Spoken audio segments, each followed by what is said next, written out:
Bonjour à tous et félicitations. Si vous êtes en vie, un nouveau journal de vlog. Je vais démarrer évidemment par les choses vues récemment. J'ai presque envie d'ajouter vues et appréciées parce qu'il y a un nombre anormalement élevé de trucs que j'ai kiffé. Tout simplement, je commence par la saison 4 de Entre Bias. Je vous en avais parlé quand j'ai découvert la série il y a quelques mois. J'avais binge-watché les 3 saisons et j'attendais avec fébrilité la quatrième qui est la dernière de saison ultime. Là, je dois dire que je me suis repris une énorme baffe. Voilà. Je vais pas vous refaire les éloges de la série, ni vous expliquer pourquoi elle m'a tellement séduit. J'ai vu que c'est un mec qui s'appelle David Bermero, qui est l'auteur, enfin, qui a écrit, qui réalise, etc. Le mec est trop fort.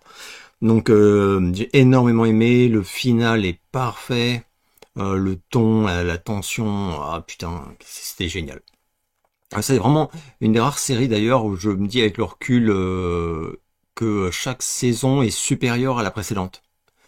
Je crois que j'ai pas d'autres exemples de séries de ce style. Je parle pas des séries où c'est une petite histoire par épisode, hein, mais où clairement, ouais, chaque nouvelle saison, tu te dis putain, c'est encore mieux que la dernière, quoi. Donc ça fait super plaisir, immense coup de cœur pour moi, Entrevias.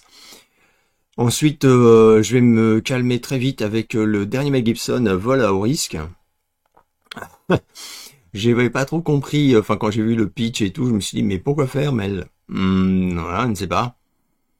Pourquoi faire? Pour se faire plaisir, se détendre, voilà, j'imagine. Avec donc Marky Mark hein, qu'on retrouve en version faussement atteint de calvitie, enfin avec Moumout, j'ai pas trop compris ce que le film essaye de faire. J'ai trouvé ça nul, enfin nul. Ce serait pas signé Mel Gibson, ce serait un direct ou DVD, mais même pas fun. Enfin, vraiment j'ai trouvé ça à chier. Les enjeux, il y en a presque pas. C'est-à-dire qu'en fait, t'en as rien à péter de ce mec qui est donc en fait un témoin qui est recherché parce qu'évidemment, voilà, c'est la merde et tout et qu'une agent doit transporter dans un petit avion piloté par Mark Wahlberg qui n'est pas celui qu'on croit.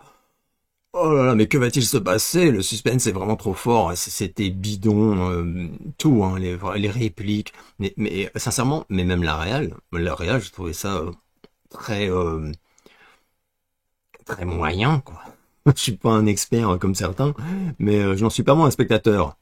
Et non, non, énorme déception. Enfin, déception, t'es déçu quand t'espérais un truc fabuleux. Là, moi, j'avais compris que ça allait pas être fabuleux, mais non, non, je l'aurais oublié le mois prochain. C'est vraiment nul. C'est nul. C'est médiocre. Nul au sens médiocre. Hein. C'est pas tellement que c'est mal fait, évidemment. C'est correct, quoi. Mais ça reste un mystère total. Comment un scénario, une intrigue aussi bateau et vraiment à chier, quoi. A pu séduire au point je ne comprends pas. Voilà, ce sera sans doute le truc qui m'a le plus déçu. Ah ouais, purée. Alors non, j'ai aussi été déçu par The Brutalist. Et alors là, je dois dire que j'ai été déçu, puisque mes attentes étaient extrêmement élevées. Partout, ça parlait d'un quasi chef-d'œuvre, voire même d'un chef-d'œuvre total. 3h30, je crois, un truc comme ça, avec un... à 3h15, parce qu'il y a un entracte imposé, j'ai envie de dire. Au milieu du film d'un quart d'heure à peu près. Il y avait tellement de retours dithyrambiques que sans doute j'étais trop confiant. Genre d'un réfugié qui arrive aux États-Unis, dans des conditions absolument terribles, qui ne, d'ailleurs, ne les a eu sa femme et sa fille, enfin, qu'il espère pouvoir faire le rejoindre plus tard et qui va rencontrer une personne très très riche, j'ai pas envie de spoiler vraiment du tout, et qui va quand même, je dois quand même le dire, le prendre sous son aile et l'aider, sachant qu'il découvre que c'est un architecte de grand talent, mais très torturé, voilà. Pourquoi ce film m'a-t-il déçu? Il m'a déçu. Alors la première partie j'ai bien aimé, je veux pas dire que j'ai adoré non plus, dès d'entrée de jeu quoi.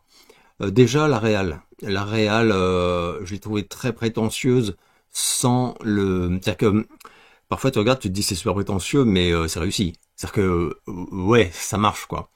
Là, contrairement à presque tout le monde visiblement, hein, j'ai pas été impressionné par la réal. Les cadrages, il y en a même qui m'ont carrément déplu. Où j'ai trouvé ça j'ai pas aimé, je n'ai pas apprécié la proposition, l'originalité, l'audace, le truc comme ça, avec des plans, je me suis dit mais pourquoi faire, si ce n'est, je sais pas, bref. Et donc bref, cette première partie, ça va être son arrivée aux États-Unis, son évolution, les hauts, les bas, puis, enfin quand même, on pourrait dire une forme de petite ascension, enfin c'est très modeste, hein. Grâce à ce type qu'il prend sous son aile, qui est interprété par Guy Pearce, qui lui est fabuleux. Alors là, je dois dire, vraiment, vraiment, il m'a bluffé jusqu'au bout. Et on a cet entracte, puis je peux pas vraiment spoiler du coup, mais des choses se passent qui changent tout. Et là, on est parti pour à nouveau une bonne heure et demie. Et là, j'ai carrément pas aimé. J'ai pas aimé le ton, le choix de narration. Enfin, c'est ce qui nous est raconté. Et j'ai trouvé ça, ça m'a déplu, quoi, carrément, quoi. Et la fin, la toute fin, j'ai carrément pas du tout kiffé.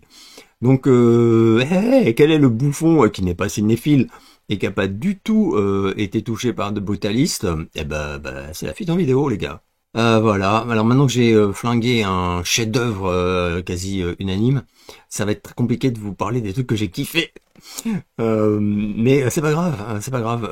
La Gorge, The Gorge, du réal de Sinister que j'avais adoré, mais aussi de Black Phone, je crois, que j'avais pas aimé. BO de Trent Reznor et Atticus Ross, qu'on reconnaît immédiatement, enfin la patte directe, quoi. Avec Anna Taylor-Joy, Miles Taylor, que je connaissais pas très bien, on l'avait vu dans Top Gun Maverick. Et dans un petit rôle, mais quand même, Sigourney Weaver, un film qui visiblement a pas mal divisé et qui moi m'a totalement réjoui. D'abord par, alors là par contre, par sa réal. Ah bah oui, eh oui, les sensibilités artistiques n'obéissent à aucune règle et voilà, j'ai préféré la réal de Gorge à celle du Brutaliste. Qu'est-ce que vous voulez que je vous dise? Des plans mais magnifiques, la photo est sublime, c'est à couper le souffle, des paysages de forêt, de montagne, de trucs. Oh là là, j'en pouvais plus tellement c'était beau, quoi. J'ai envie de faire des captures écran à chaque plan, quoi. La première demi-heure, surtout. Un rythme hyper soutenu, une intrigue qui est pas prétentieuse et qui marche. Enfin, sur moi, ça a totalement marché. Jusqu'au bout. J'ai vraiment tout aimé. Un final un peu cliché, mais vraiment, c'est pas cher payé comme concession. Enfin, c'est pas cliché non plus indigeste, quoi. Au final, un vrai coup de cœur. On suit un type qui va être envoyé en mission, enfin qui va accepter un job en fait, où il est gardien d'une sorte de gorge, donc c'est une espèce de falaise, et en fait on n'en voit pas le fond, c'est comme une brume et tout, quoi. Et ça s'étend sur des kilomètres. De chaque côté de cette gorge, quoi, il y a des postes de surveillance, on pourrait dire, et tout un système de protection, d'armement, mais dingue, hein, un truc terrible. Et chaque année, ils envoient un mec pour, en fait, monter la garde, faire la maintenance, signaler quoi. Alors, on ne sait pas. Enfin, au début, lui-même ne le sait pas. On lui dit rien. On lui dit normalement il se passera rien. Donc, en fait, t'es là peinard pour entretenir le matos, faire tes petits comptes rendus chaque jour et surveiller, quoi. Mais voilà. Sauf que bah oui, c'est pas sans raison, hein. Alors c'est une, comment dire, c'est une histoire à la fois horrifique, ouais, on pourrait dire. Enfin moi j'ai pas trouvé que ça, c'est plus du suspense, des trucs comme ça que de la terreur et tout, quoi. Et en même temps une histoire d'amour, mais puisqu'il va constater que en face, de l'autre côté du fossé, quoi, il y a pareil toute une installation de défense, de surveillance, etc. Et il y a quelqu'un qui est là, qui vient d'arriver comme lui pour prendre le relais, quoi. Et c'est Anna Taylor-Joy, donc, et par rapport à son caractère. Alors lui, on comprend assez vite pourquoi ils l'ont choisi et ça a du sens. Si je devais dire un truc un peu, une petite facilité scénaristique, quoi, c'est que le personnage interprété par Anna Taylor-Joy, quand elle arrive, en fait, dès le début, respecte rien, une espèce de quepon. Moi, j'ai kiffé, quoi. Mais tu te dis, ouais, censément, tu sais, ils te choisissent parce que dans tes dossiers, t'as comment dire, voilà, t'as un CV de dingue et surtout aussi de quelqu'un qui obéit aux ordres, ne cherche pas à trop en faire, enfin tout ça. elle, tu te dis, ah, ouais, enfin, ils se sont un peu gourés de casting, quoi. Mais du coup, elle va très vite chercher à entrer en contact avec ce mec. Et voilà, évidemment, un jeu de séduction va se nouer, mais il est très bien fait, j'ai trouvé. Et ça va pas avoir le temps d'aller bien loin, puisque bien évidemment, très vite, ça va être la merde au niveau du danger qui se trouve, mais dont ils ignorent tout, hein, qui se trouve en dessous d'eux, quoi. Et voilà, et après ça part et tout. Moi, j'ai vu des gens qui ont vraiment pas du tout aimé, je tiens à le préciser, hein, vraiment, rejet total, ils ont trouvé ça à chier, quoi. Et d'autres qui ont surkiffé. Moi, j'ai surkiffé. Alors, c'est pas le film de l'année, hein, attention, on va se calmer, mais j'ai passé un super bon moment, me suis régalé, voilà. Vrai coup de cœur à la gorge. Je vous le recommande, en tout cas, totalement. À l'inverse de, et là je vais passer très très vite là-dessus parce que je ne l'ai pas terminé. À l'inverse vous êtes cordialement invité, je sais même plus, c'est sur Prime, je crois, je sais plus. Avec Will Ferrell et Reese Witherspoon là, que j'avais pas revu depuis très longtemps, qui est insupportable, mais finalement lui aussi. Donc voilà, c'est une comédie qui se veut dans le ton de toutes celles qu'on avait à la fin des années 90, un peu, je trouve, c'est-à-dire un peu déjanté, voilà, où c'est deux familles qui se retrouvent coincées dans le même lieu, le même jour pour effectuer leur mariage, mais chacune de leur côté. Hein, c'est pas, il y a deux mariages le même jour, du coup ça bloque et c'est que des vannes de merde. C'est pas drôle, c'est interminable. Je l'ai arrêté avant la fin hein, carrément. Et Will Ferrell, c'est triste de voir ça. C'est pas, comment dire, il m'avait déjà déçu avec deux trois trucs, mais quand tu penses aux comédies génialissime de mon point de vue, hein, qu'il a fait durant tant d'années, et même des films dramatiques, il en a fait peu, mais il y en a eu quelques-uns où il était excellent. Voilà, je ne comprends pas du tout le truc. Hein. J'espère que ça va se viander même en VOD, hein, parce que ça ne mérite pas de rencontrer quelques succès que ce soit. Et je continue avec American Murder, Gaby Petito, un docu, je crois en trois parties, c'est assez rapide sur Netflix. Dans la série American Murder, je vous en avais déjà parlé, il y avait un numéro excellent déjà il y a 6 mois, un truc comme ça. Donc là, il s'agit d'une affaire de disparition voilà, qui tend vers l'homicide, comme on s'en doute. Une histoire dont j'étais pas du tout au courant et qui est passionnante. C'est remarquablement bien monté. Enfin, il y a un rythme parfait. Remarquable. Vraiment une des raisons pour lesquelles j'adore ces propositions-là sur Netflix et que je trouve ailleurs ils ont pas c'est pas pareil quoi, c'est pas au même niveau. Et je vais conclure avec Willow Creek, un film d'horreur dont je vous avais parlé il y a très longtemps au début de ma chaîne je pense, un de mes fan footage préférés tout simplement. Et alors on m'a prévenu de l'arrivée sur Shadows ou Shudder, non c'est Shadows en France, ouais. Que j'ai en DVD quelque part en import mais qui est super dur à trouver voilà par ailleurs, qui a été ajouté au catalogue Shadows et que je vous recommande pour ceux qui ont Shadows tout simplement. Voilà, ce film-là, une fois de plus ces films d'horreur, surtout les fan footage, hein, ça passe ou ça casse. Mais moi, celui-là, il m'a vraiment mis KO. Sachant que, parce que je sais plus c'est qui m'avait fait un retour sur un autre fan footage en me disant que ça lui avait pas fait grand-chose, que finalement, bon, il voyait pas trop la hype et tout. Et en fait, en discutant, je me rends compte que il a regardé ça à 4 heures en plein jour avec des potes. Enfin, bah non, mec. Sérieusement, enfin, fais un petit effort quand même. Bon, donc pour moi, voilà, c'est des trucs. Moins, enfin, seul c'est l'idéal. À deux, si vous êtes en couple ou je sais pas quoi, tu vois. Mais c'est dans le noir, le soir. Enfin, faut se mettre un peu, faut se l'immersion quoi. Je sais pas. Donc voilà. Willow Creek, une tuerie pour moi. Et j'enchaîne directement avec les questions reçues. Quelle est pour toi la chanson la plus triste que tu aies écoutée? Il y en a beaucoup forcément, hein, quand on a autant écouté de musique comme moi et qu'on aime autant d'artistes différents. Mais parmi les plus tristes, je dirais sans grande surprise, j'hésite un petit peu entre la compagnie créole et Francky Vincent. Je dirais quand même Cure au final. Hilarant, mais non mais voilà. Je suis pas cinéphile mais je suis comique. Je dirais Cure évidemment avec Drowning Man. Pour moi c'est la plus, Enfin, c'est une des plus terribles à écouter pour moi, hein, vraiment au niveau. C'est pas que la chanson d'ailleurs est forcément, comment dire, parce que la chanson la plus triste, on imagine toujours une chanson lente, dépressive, mais au sens presque un slow, un truc comme ça. Il y en a 100 Years par exemple de Cure aussi, qui est pas du tout une chanson particulièrement lente, etc. quoi. Ah non, mais putain, on va mourir les veines quoi. Et idem pour A Strange Day, toutes les deux sur pornographie d'ailleurs, je réalise. A Strange Day, ça me met KO, ça me bouleverse, ça me rend triste, mais c'est une expérience quoi. Mais Drowning Man, c'est sans doute la plus triste pour moi. Quels sont les comédiens américains actuels qui te font rire? Ah ben, il y en a plus. Actuellement, franchement. À une époque, il y avait Jack Black et Will Ferrell, quoi. Will Ferrell, je viens d'en parler, je viens de lui régler son compte.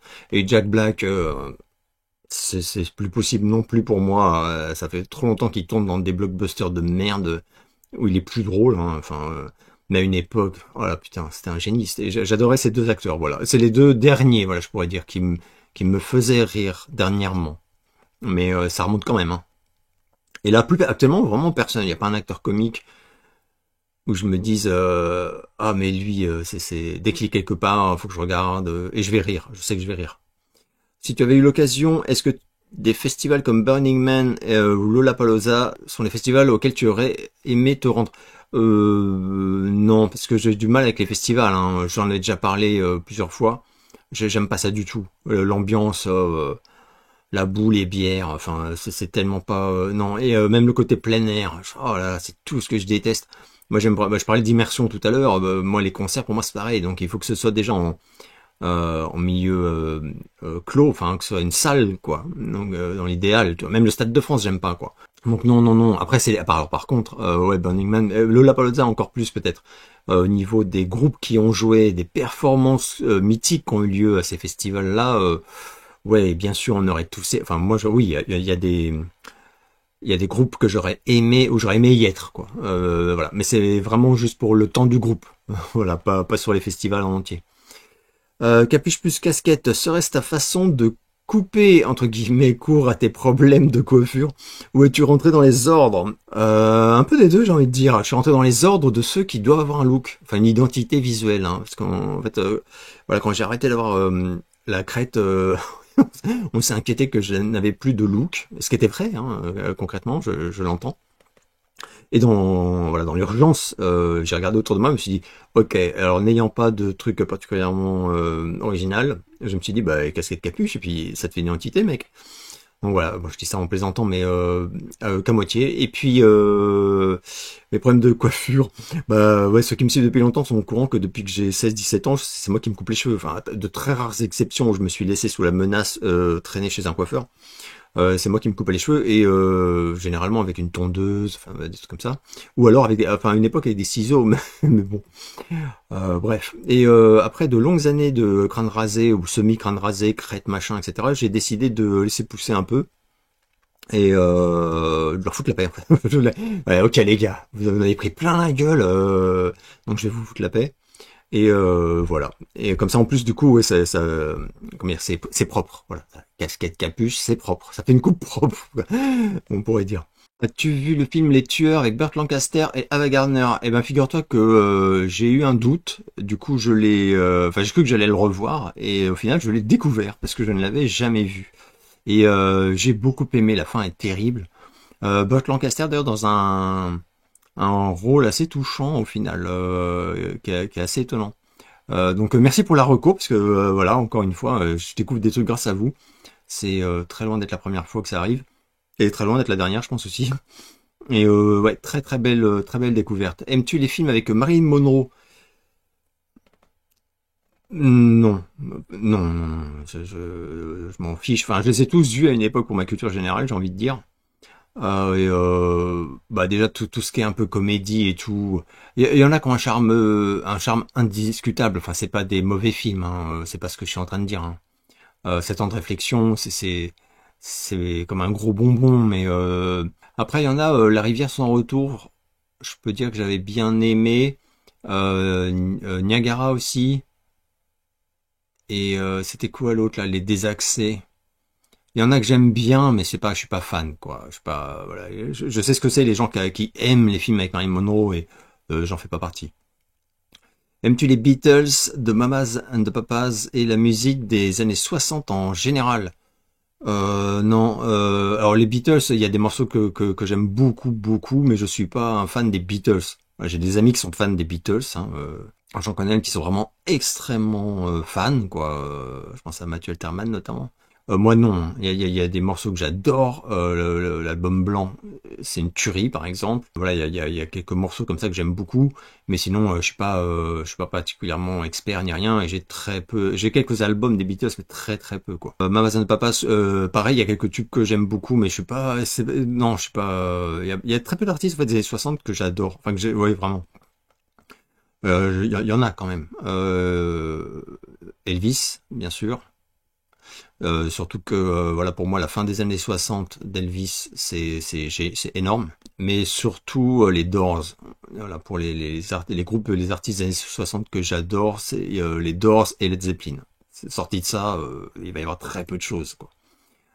Donc c'est pas une période où tout d'un coup je dis oh là là c'est extraordinaire et je te cite 10 000 artistes quoi. Pas du tout. Es-tu allé beaucoup de fois aux États-Unis? Quelles sont les villes que tu as visitées?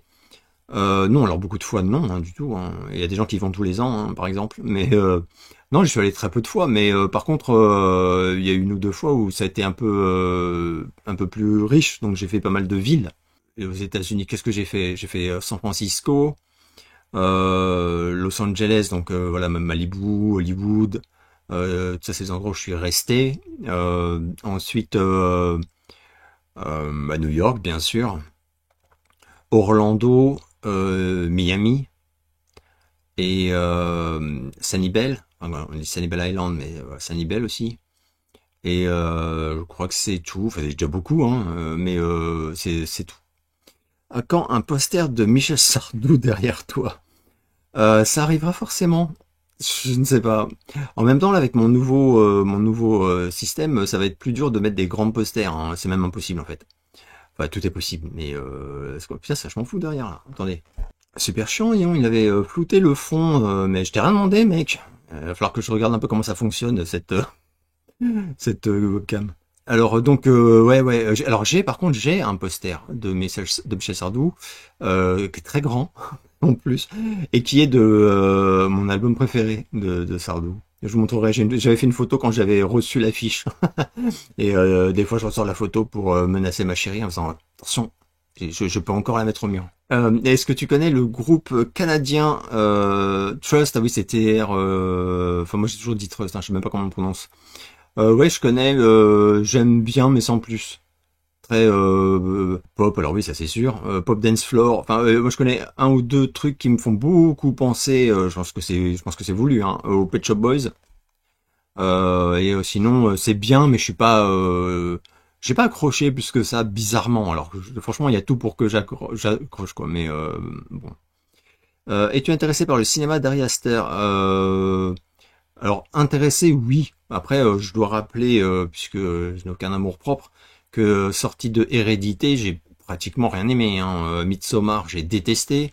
C'était quoi, Beau is Afraid là, oh là là, c'était j'ai vraiment pas aimé non plus, pardon. J'allais dire c'était nul, mais de quel droit, mec. Donc, enfin, moi je n'ai pas aimé.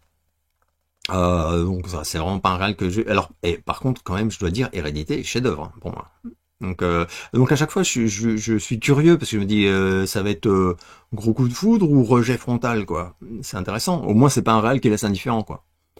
Les cadres pour tes posters derrière toi, c'est fait sur mesure. Oula, mon Dieu, non. Heureusement, d'ailleurs, parce que vu le nombre que j'ai quand même beaucoup de cadres, beaucoup d'affiches et tout. Et là maintenant derrière moi, il y en a beaucoup moins qu'à une époque. Hein. Ceux qui me sont abonnés depuis longtemps, qui regardent les vieilles vidéos, il y a une époque où il y avait vraiment beaucoup de cadres derrière moi. Là, ils ont migré ailleurs, enfin dans d'autres pièces.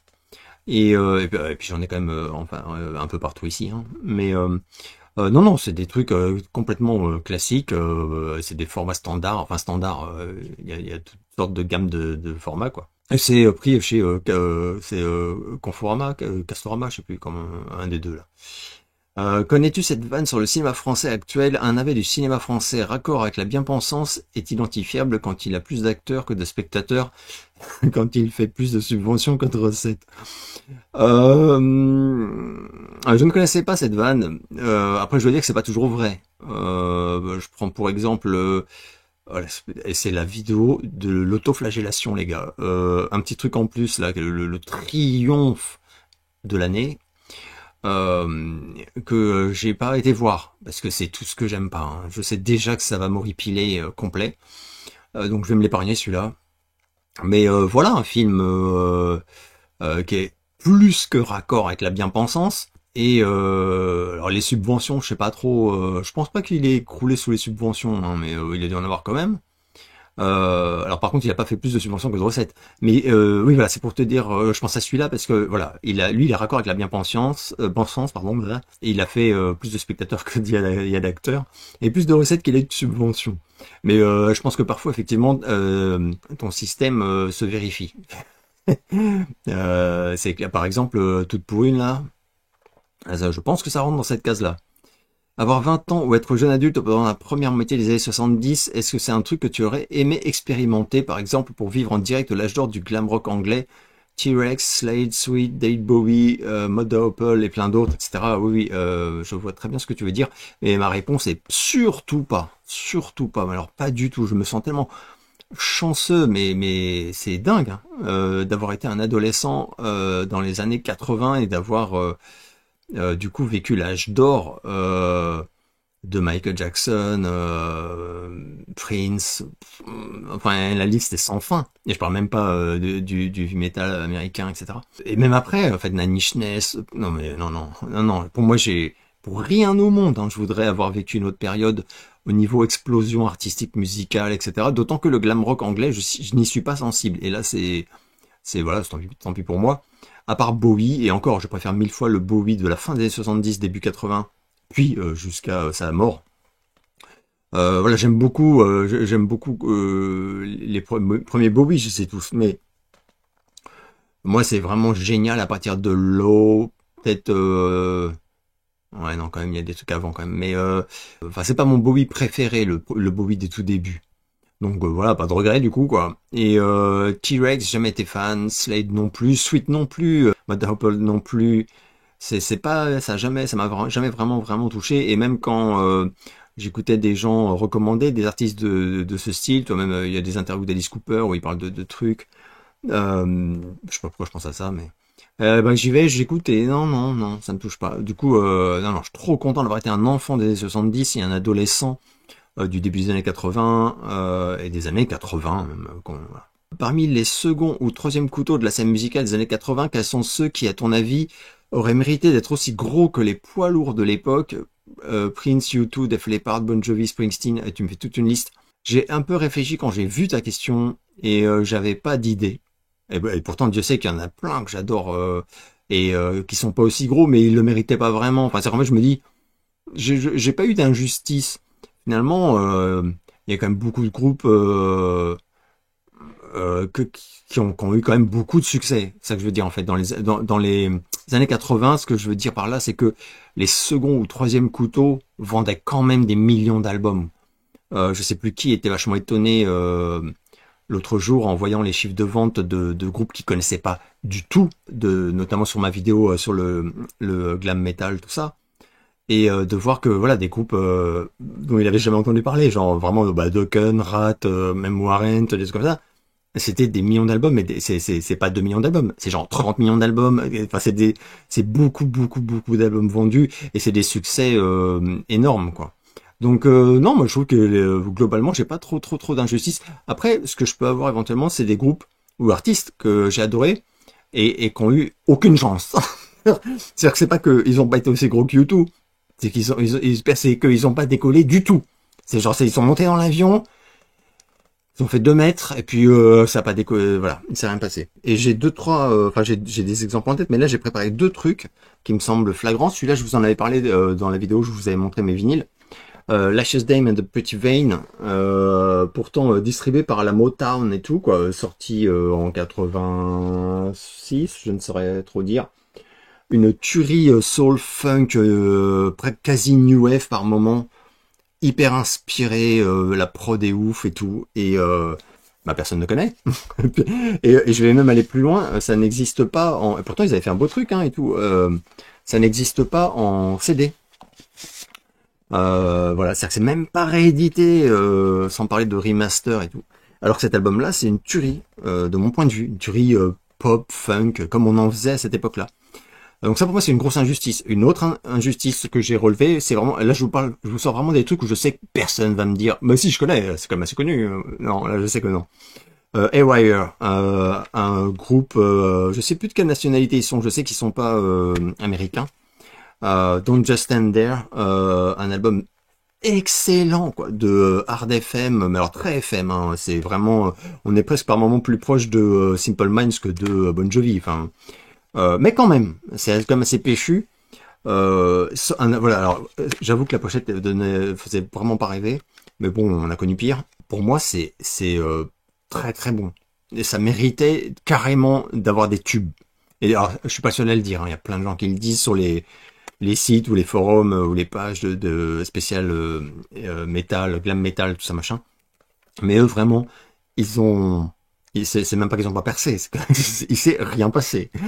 Et c'est pas normal, c'est totalement injustifié, c'est scandaleux quoi. Donc là, ce que je veux dire, c'est que ça, c'est pas des troisièmes couteaux, c'est des fourchettes rouillées du fond du tiroir, quoi. Bref, connais-tu ce genre de cinéma qui est le Mondo Movies, par exemple Mondo Kane Africa, pardon, Adio, Négrier, etc. Je ne connais pas du tout. Si oui, qu'en penses-tu? Bah, du coup, je n'en pense rien. Je m'étais dit qu'il faudrait que j'aille jeter un œil parce que je ne... Voilà, c'est dingue, hein. C'est triste quand même. Je ne sais pas ce que c'est. Tout simplement. Donc je ne connais aucun de ces films, du coup, hein, bien sûr. Mais je vais aller voir, évidemment. Et je te dirais, je vais en tenter un. Je vais voir ce que c'est déjà. D'instinct, je me dis, c'est aventure horreur, je saurais pas trop. J'essaie de décortiquer à partir des titres, mais en fait ça ne donne pas vraiment d'indices. As-tu vu le film Sid and Nancy avec Gary Oldman? Ton avis? Moi c'est un film que j'ai beaucoup aimé, j'en avais parlé il y a quelques mois en JDV parce qu'on m'avait posé la question justement si j'avais aimé ce film. Et j'ai beaucoup aimé ce film, sachant que je n'ai pas de...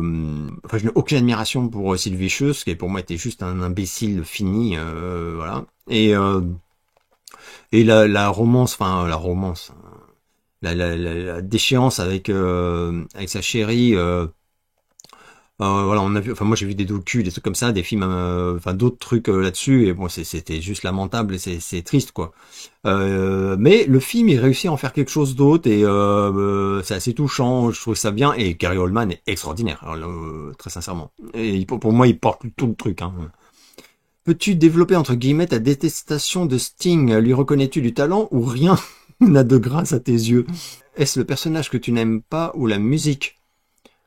Non, mais moi j'ai dit ça, tu sais, le carton de sa veste. Non, mais monsieur, non, mais vous m'avez mal compris. Non, détester, c'est exagéré. J'ai dit que je détestais, enfin si j'ai dit que je détestais Sting, c'est exagéré. Je déteste le duo. La chanson, je la déteste. Vraiment, je trouve que c'est à chier, une honte, quoi. Stolen Car, là, ça, c'est pas possible. Après Sting, je trouve qu'il fait vraiment que de la musique que je déteste. Mais c'est la musique que je déteste, pas lui, quoi. Depuis le début quasiment de sa carrière solo, hein. Même les chansons où je reconnais la qualité, il y a plein de chansons, c'est un mec qui a du talent, c'est ça que je veux dire, attends. Voilà. Oui, je lui reconnais du talent, bien sûr. Je lui reconnais même un immense talent, parce que moi j'aime aucun titre de Police, par exemple. Mais Police a influencé énormément de groupes que moi j'ai aimé par la suite. Donc, et même quand t'écoutes les tubes de Police, sérieux, tu peux pas. T'es obligé d'avouer qu'il y a des tueries de dingue au niveau des mélodies, même le chant. Enfin, c'est hyper balèze. Moi, j'aime rien, hein, mais c'est un immense groupe de pop rock. Hein, donc voilà, donc c'est pas, c'est plutôt Sting, ouais. Ses prises de position à une certaine période, je trouvais que c'était vraiment à chier. Humainement, il me plaisait pas, ouais, ça j'avoue. Hein, donneur de leçons. Un peu faussement subversif. Hein. J'aime pas trop le bonhomme, ça c'est vrai. Voilà. Mr. Kingley, l'Australien, avec Tom Selleck. Alors celui-là, je l'avais vu il y a très longtemps. Je l'avais beaucoup aimé, un genre de western, mais assez fort. Hein, où de mémoire, Tom Selleck est payé pour une mission qu'il refuse et où il va prendre part. Enfin, il va pas se contenter de refuser. Enfin, faudrait que je le revoie. Film avec un message, voilà. Fort. Pourrais-tu me montrer toutes les casquettes que tu possèdes? J'en possède assez peu finalement. Quoique, bah, donc j'ai celle-ci qui est ma préférée, évidemment, du Cat House de Ricky Rackman à Hollywood, où je vous ai raconté mes aventures. Et je t'ai sorti les autres. Alors, c'est très varié par contre, hein, je vous préviens. Une casquette Boy. Hop, voilà. Une casquette très différente, hein, Boy. Et la dernière, une casquette Boy. Voilà. Putain. Mais je me fais peur. Je me fais peur moi-même, en fait. Donc voilà, c'est tout ce que j'aime, mais c'est bien suffisant, finalement. As-tu vu le film de Vampire Rise Blood Hunter de 2007 avec Lucy Liu et Marilyn Manson? Ouais, enfin Marilyn Manson. Ouais, si vous n'avez pas vu Rise Blood Hunter, vous jetez pas dessus en vous disant hey, je vais voir un film avec Marilyn Manson. Ouais, il fait une petite apparition, on va dire. C'était à chier. Ouais, je l'ai vu. C'était nul. Enfin, je trouvais ça nul. Mais alors Manson, par contre, c'était assez intéressant sa prestation. J'ai trouvé. À part Indochine, existe-t-il un groupe de rock français dont tu sois fan? Exemple, Noir Désir, Téléphone, No One is Innocent, Massisteria. Alors, ouais, enfin, un do, c'est un peu à part encore, mais oui, enfin, j'assume quand même, mais c'est un peu à part parce que le lien avec Nicolas fait que c'est pas comme si, enfin, c'est toujours un peu spécifique du coup. Mais oui, je suis fan. Hein. Non, hein, alors Noir Désir certainement pas. Téléphone, hors de question. No One is Innocent, c'est vachement bien, mais j'ai jamais aimé. Massisteria, j'avais un pote qui a été leur bassiste pendant quelques années. Non, jamais aimé non plus. Vraiment rock français. Oh putain, si, attendez. Voilà, alors ça va parler à personne, c'est terrible. Enfin, si, ça va peut-être parler à deux, trois personnes que je connais. Groupe français de rock, vraiment, là, que j'ai adoré. Fisk. Alors, comme le Fisk, hein. Tout à fait. Fallait des couilles hein, pour choisir ça comme nom. Et j'ai ces deux albums qui sont devenus extrêmement durs à trouver d'ailleurs. Too Hot for Love et juste après Handle with Care. Ici, deux tueries pour moi, hein, de hard FM, mais alors vraiment j'adore. J'adore. Et donc alors groupe français avec chanteur Jimmy Martin. Luxembourgeois. Voilà, et souvent sur les sites, ils se gourrent, ils disent chanteur américain. Parce qu'effectivement, il est né au Luxembourg, mais il est parti très vite en Californie, où il a passé quasiment toute sa vie, avant de faire des allers-retours avec, par exemple, la France, quand Fisk était en activité. Mais sinon, les autres membres du groupe étaient français, pure souche. Et c'est, voilà, sans doute le groupe français, quand même, de rock pur que j'ai préféré. Il y a Phoenix aussi, mais voilà. Alors ça, c'est pareil, hein, c'est comme je sais pas, ta question, tu me cites Noir Désir, Téléphone, tout ça, c'est des groupes qui chantent en français en plus, donc bon là, ça chante en américain évidemment, enfin en anglais, mais et je pensais à Phoenix, ouais, qui est français finalement, mais qui chante aussi en anglais quoi. Y a-t-il un groupe ou un artiste que ta chérie écoute et que tu ne supportes pas? Alors, pendant longtemps, moi, j'avais plein d'artistes que j'écoutais et qu'elle ne supportait pas. Et puis ça a changé il y a un an, il y a environ un an. Du coup, aujourd'hui, je suis même pas sûr qu'il y ait beaucoup d'artistes. Si, il y en a quand même, si. Elle déteste, si, il y a des trucs français notamment. Elle aime pas trop, elle aime pas les trucs français, donc Bachung, Polnareff, tout ça, elle va détester. Mais sinon, je pense qu'il y a plus grand chose que j'adore et qu'elle déteste. Je suis pas certain. À une époque, il y avait des groupes de hard, c'est pour ça que je dis ça. Et puis, elle s'y est complètement ouvert il y a un an, et du coup, maintenant, elle adore. C'est génial. Euh, non, truc... oui, si, le truc qu'elle adore vraiment, et que moi, j'aime vraiment pas, et pourtant, j'ai fait des efforts, hein, c'est VNV Nation. Un truc new Wave, Cold Wave. Mais alors le chant, la voix du mec, horrible. Les textes sont ridicules, mais ridicules. Voilà. Et moi, je vous dis ça, et vous voyez des trucs que j'écoute, hein. Mais non, mais là, c'est pas possible. Et les sons, pareil, j'ai beaucoup de mal. Les mélodies, ils sont pas inspirés du tout. Ça rappelle plein de trucs. Et bref, je comprends pas VNV Nation. J'ai jamais compris. Et j'ai fait un effort, voilà, il y a 2-3 ans où elle écoutait énormément. Et putain, je me suis dit, allez, tu vas aimer, bordel. Et non, non, je trouve ça horrible, enfin médiocre, c'est pas bon, quoi. Voilà, c'est peut-être le seul exemple que j'aurais, quoi. À ton avis, si Hannibal Lecter rencontrait les 7 nains de Blanche-Neige, lequel d'entre eux mangerait-il en premier? De ce qu'on sait d'Hannibal Lecter, je ne serais pas surpris que ce soit Joyeux qui y passe en premier, quoi. Ça me semble assez évident il choisirait Joyeux, je pense, pour bien le calmer. Connais-tu Ashra Temple ou Ashra? C'est un groupe puis solo allemand rock progressif, expérimental et psychédélique fondé au début des années 70. Je ne connais pas du tout. Je m'étais dit que j'irais voir et j'ai pas eu le temps. Donc non, en tout cas voilà. Connais-tu? Non, je ne connais pas. Mais je connais pas et j'en ai jamais entendu. Je n'ai jamais lu ce nom nulle part. Est-ce que tu penses que Daniel Auteuil aurait fait un bon acteur dans un film de Boutonnat?